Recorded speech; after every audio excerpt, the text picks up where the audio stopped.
I'm Colonel Corey Lusk. I'm the 5th commander of the 37th IBCT, but I'm the 29th commander within the lineage of the 37th. Being a commander of the 37th IBCT has been one of the greatest honors in my life. One of the reasons it's been one of the greatest honors is because of the rich lineage and history of the 37th. During World War I, after America declared war on Germany, the entire National Guard was drafted into federal service. And it was on July 18, 1917, at Camp Sheridan, Alabama, where the 37th was born. That means that the next summer, the 37th will celebrate its 100th anniversary. But there are units within the brigade whose heritage goes back even further. The 237th Brigade Support Battalion was created on July 18, 1881. The 125th Infantry Regiment on December 24, 1857. The 148th Infantry Regiment on June 23, 1846. And the oldest unit in the brigade, the 134th Field Artillery Regiment, was created on July 6, 1839. However, our newest unit, the 37th Special Troops Battalion, organized only 9 years ago on 1 September 2007. During World War I, the 148th served in France and Belgium. After that war, the German Army's leadership said the Buckeye Division was one of the best American divisions the Germans ever faced.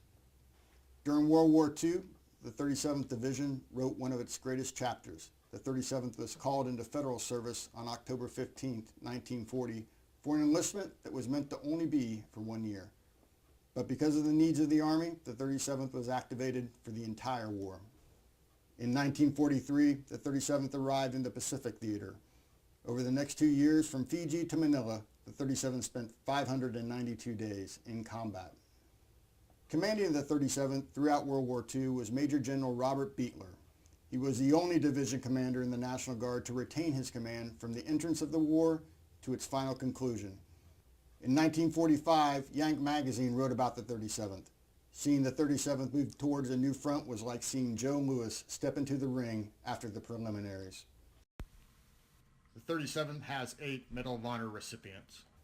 From World War I, 2nd Lieutenant Albert Basil.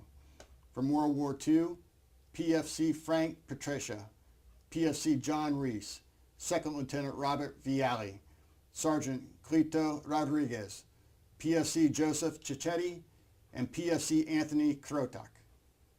The 8th Medal of Honor winner is the most famous, Private Roger Young. On July 31, 1943, Private Young's platoon was pinned down by a Japanese machine gun. As night set in, Young, able to see the machine gunner, decided to go after him. As he snuck up the hill, Young was shot in the shoulder and the chest. Finally, only 10 yards away and his rifle destroyed, Private Young threw a grenade into the pit, killing the machine gunner. But as he threw the grenade, Private Young was shot in the head and killed. In honor of Private Young, the composer Frank Loesser wrote The Ballad of Roger Young, which is now the official song of the United States Infantry. With the lyrics of this song, the 37th found its motto, No Time for Glory.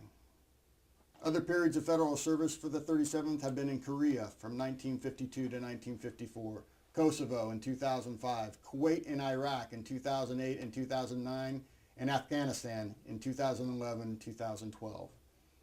The 37th has also served in several domestic natural disasters like the Ohio blizzard in 1978 and Hurricane Katrina in 2005. The 37th has had several major reorganizations. In 1968, 1977, 1992, 1993, 1994, and most recently in 2007 when it redesignated as the 37th Infantry Brigade Combat Team. And it is this team that is now preparing for the next chapter in the 37th's storied history as we once again head to Kosovo to serve in NATO's ongoing peacekeeping mission in that region. Soldiers of the 37th BCT are extremely proud of our heritage. Members wearing the Buckeye patch have fought in the jungles of the Philippines, the trenches of France, and the deserts of the Middle East. Now our brigade is preparing for peacekeeping operations in Kosovo. But as we go forward, nobody in the Buckeye Brigade is looking for accolades or glory. For our motto is, no time for glory. Oh, they've got no time for glory in the infantry. Oh, they've got no use for praises loudly sung. But in every soldier's heart, in all the infantry, shines the name of Roger Young. Shines the name, Roger Young, fought and died for the men he marched among.